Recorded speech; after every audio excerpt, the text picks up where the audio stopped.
Lesson 36. A chance in a million. We'll talk about an incredible coincidence in this text. What is a chance in a million? What was the chance in a million in this text? Now first, listen and then answer this question. 这个百万分之一的机遇是什么？ We are less credulous than we used to be. In the 19th century, a novelist would bring his story to a conclusion by presenting his readers with a series of coincidences, most of them wildly improbable. Readers happily accepted the fact that an obscure maidservant was really the hero's mother. A long-lost brother, who was presumed dead, was really alive all the time and wickedly plotting to bring about the hero's downfall, and so on. Modern readers would find such naive solutions totally unacceptable. Yet, in real life, circumstances do sometimes conspire to bring about coincidences which anyone but a 19th century novelist would find incredible. When I was a boy, my grandfather told me how a German taxi driver, Franz Bussmann, found a brother who was thought to have been killed 20 years before.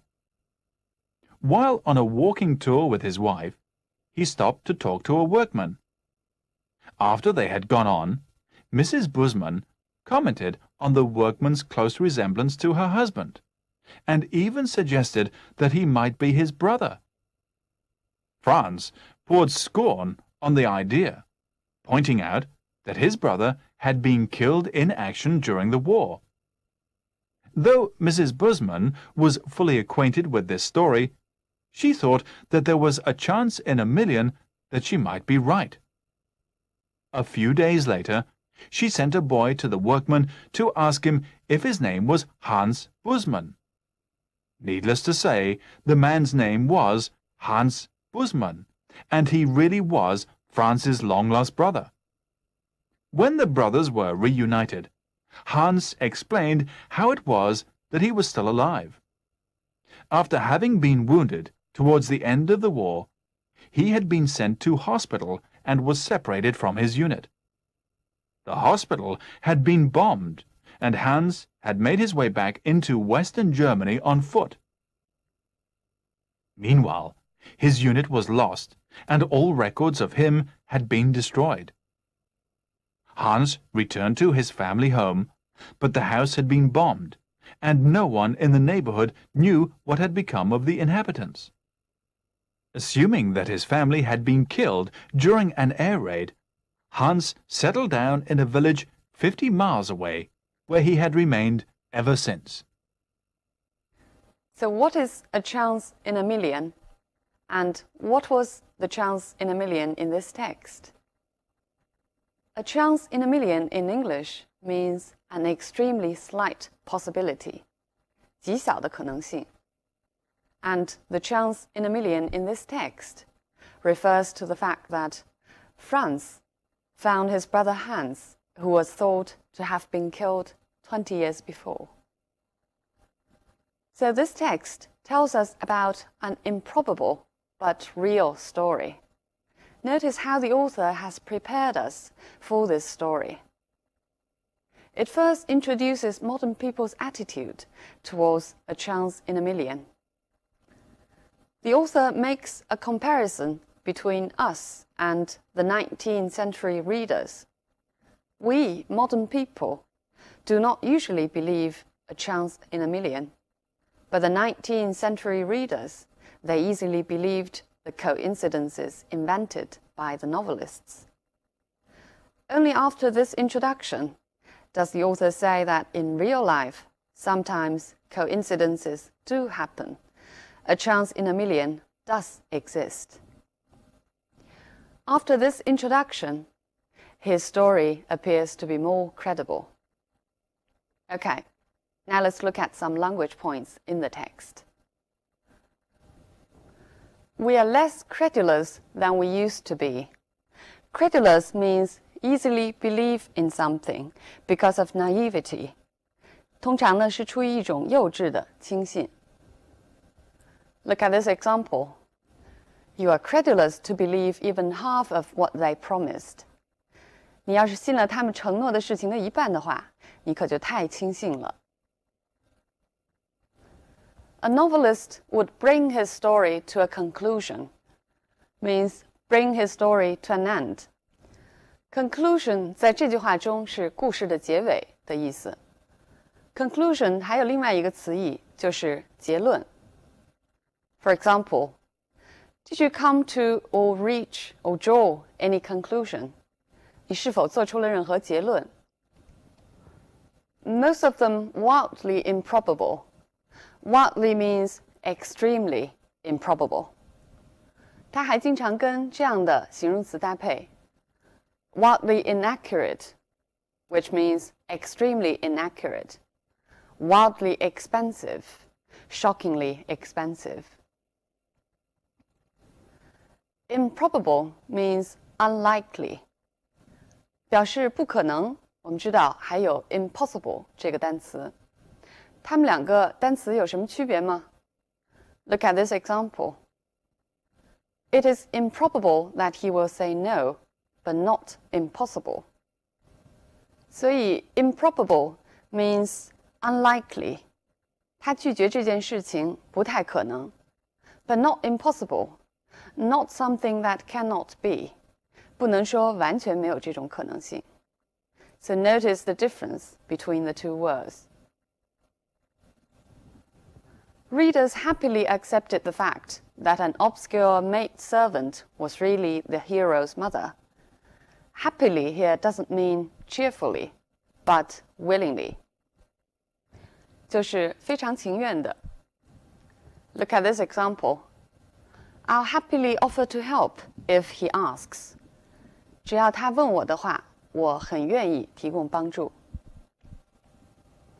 An obscure maidservant.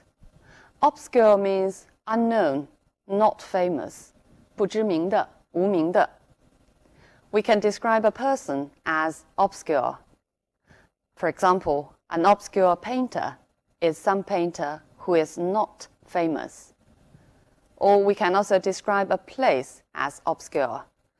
An obscure town is a town which is not famous. A long-lost brother who was presumed dead. Presume means believe something or accept something, especially something untrue, as true, until proven. 在被证实之前，以为或者假设什么事情是真的。So, who was presumed dead means who was believed to be dead, but who was not necessarily dead. Look at more examples. You are presumed innocent until you are proved guilty. 在你被证实有罪之前，你会被先假定为是无辜的。I presume them to be friends. 我以为他们是朋友。这句话还可以表达成为 I presumed that they were friends.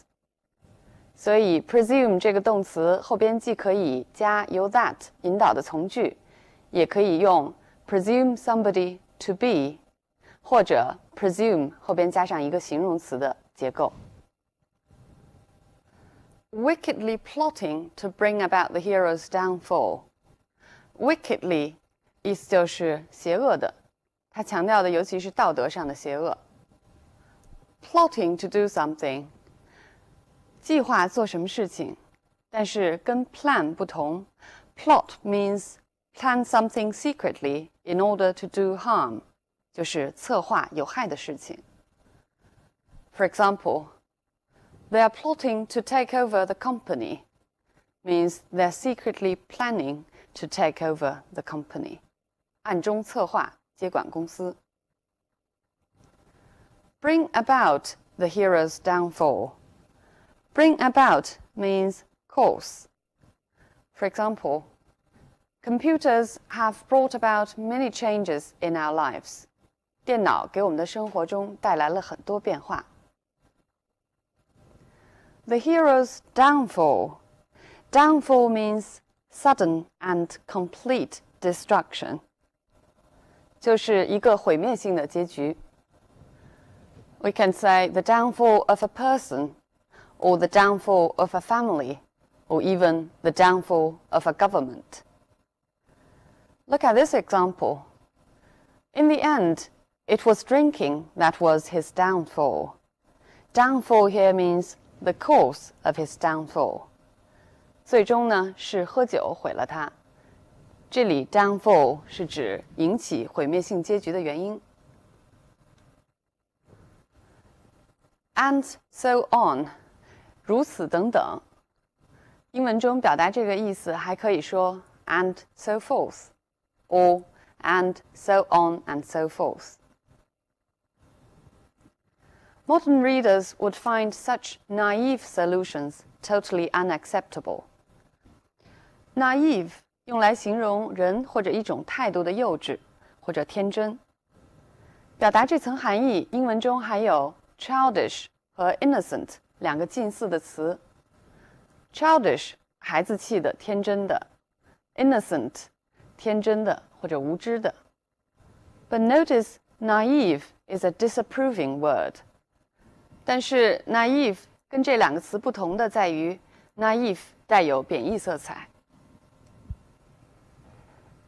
Circumstances do sometimes conspire to bring about coincidences.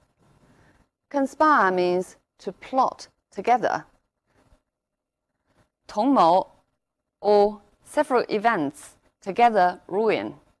一些事情合伙起来毁掉了什么东西。Look at this example.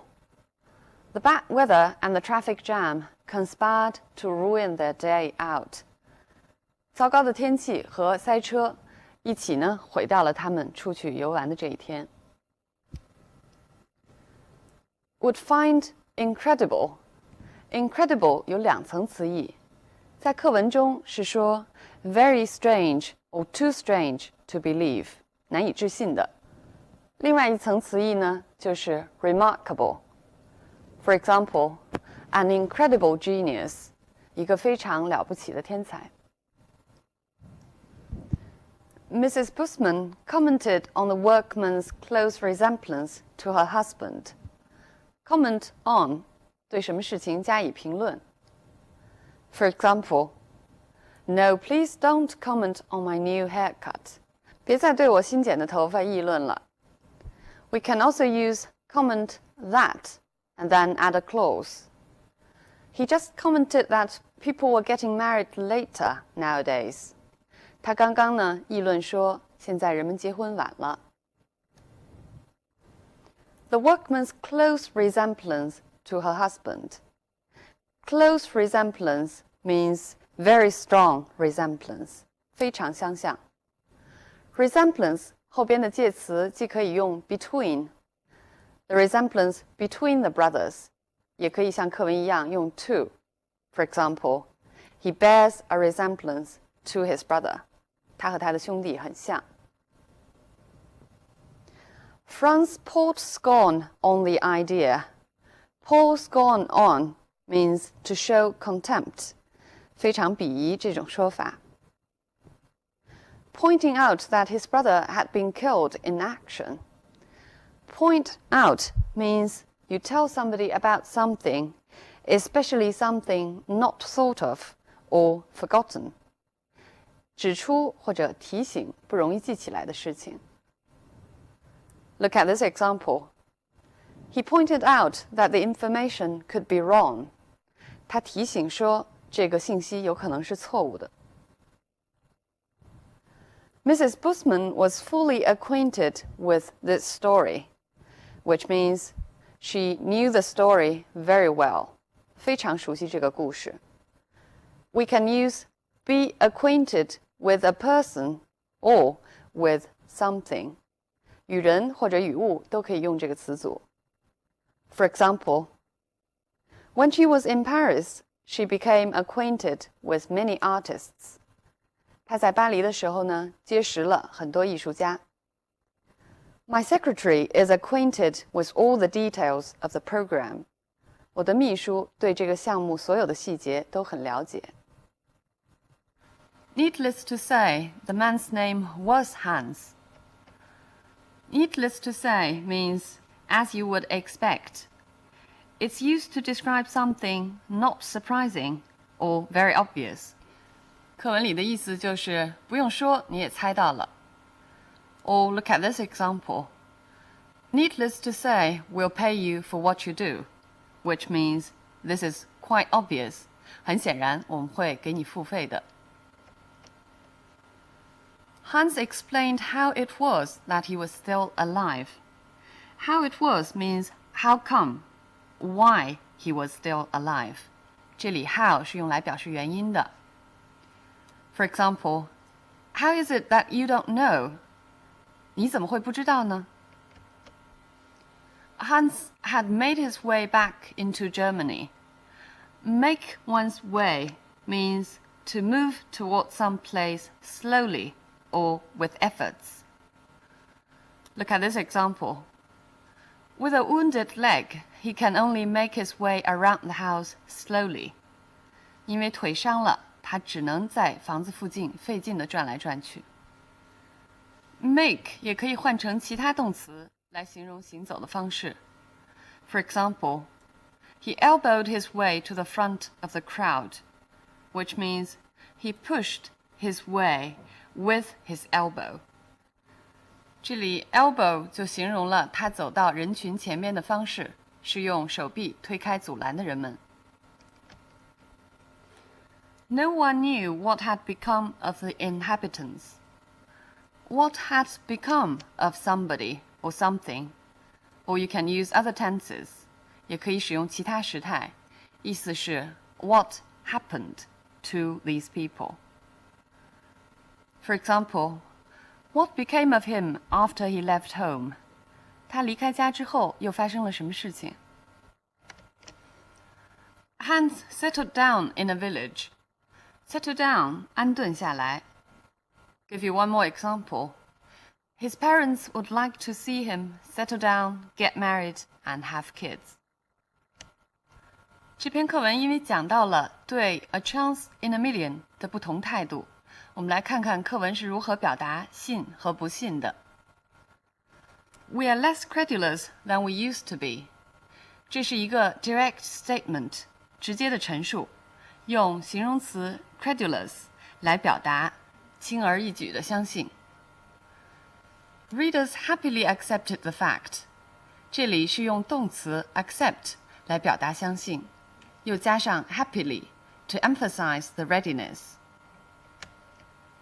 表达不信的时候呢，注意语气更为强烈。Most of them wildly improbable. Improbable, the unlikelihood, 不可能性。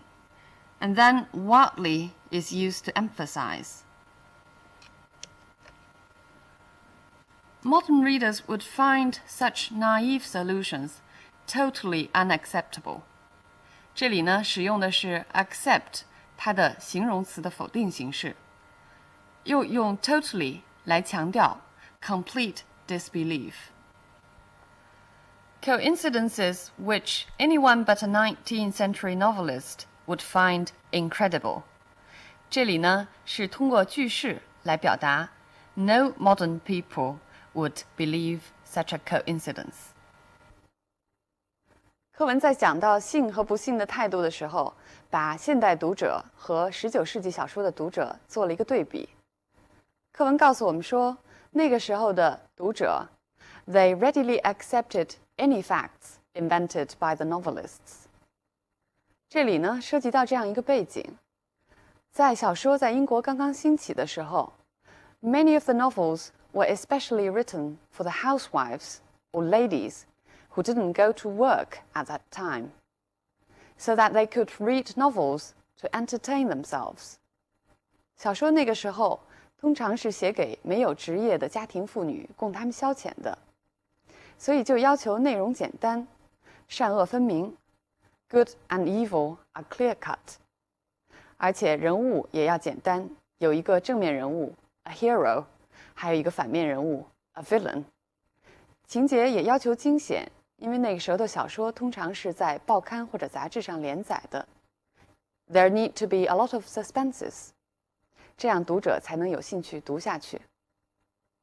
课文中谈到 modern readers are less credulous. 是否真的如此呢？